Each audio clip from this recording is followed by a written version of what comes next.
Hello and welcome to this new episode of Good to Know. Today we will have a look at officers in Army General.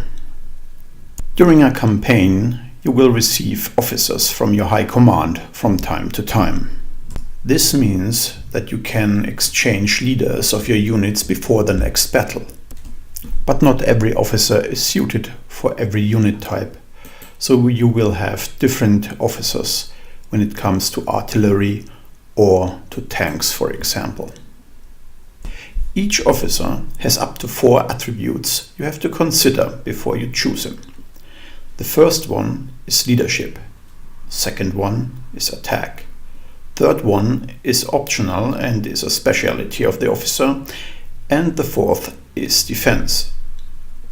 These attributes basically boost your unit in a certain way. Leadership helps your unit recover its combat readiness after it has been moved or been in a fight. This will come into effect in each new turn.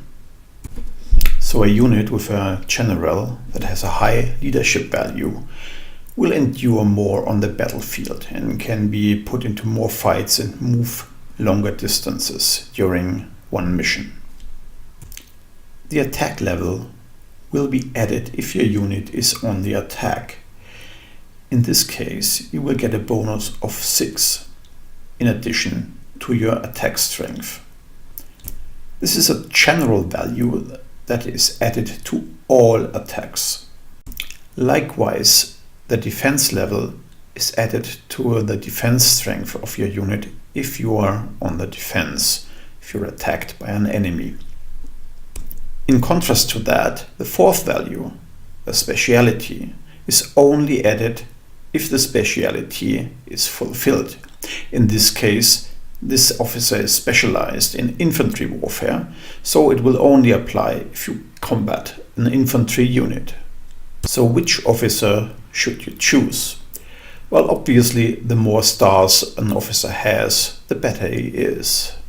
So having this 4-star general makes it quite easy. But what if you have a different choice? If you have, for instance, like here, one officer that has higher combat values and another that has a high leadership. That, of course, depends also on the unit itself. If the unit is already strong in attack and defense, I would prefer to add an officer with a high leadership. This way you can use the strong unit more often without it needing rest. If, on the other hand, you have a weak unit or a unit that has a weak spot, let's say it has not enough defense, well, then of course I would go for an officer that fills in that gap. Finally, of course, you have to consider the price, which is higher the better the officer is. And you should also know that officers will evolve during a campaign. This means every victory they achieve will increase their skills and thus their value. The same goes for defeats.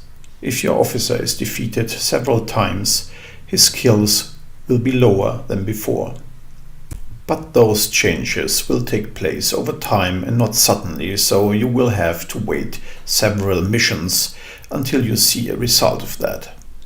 So this was our episode for today. I hope you learned something and see you in the next video.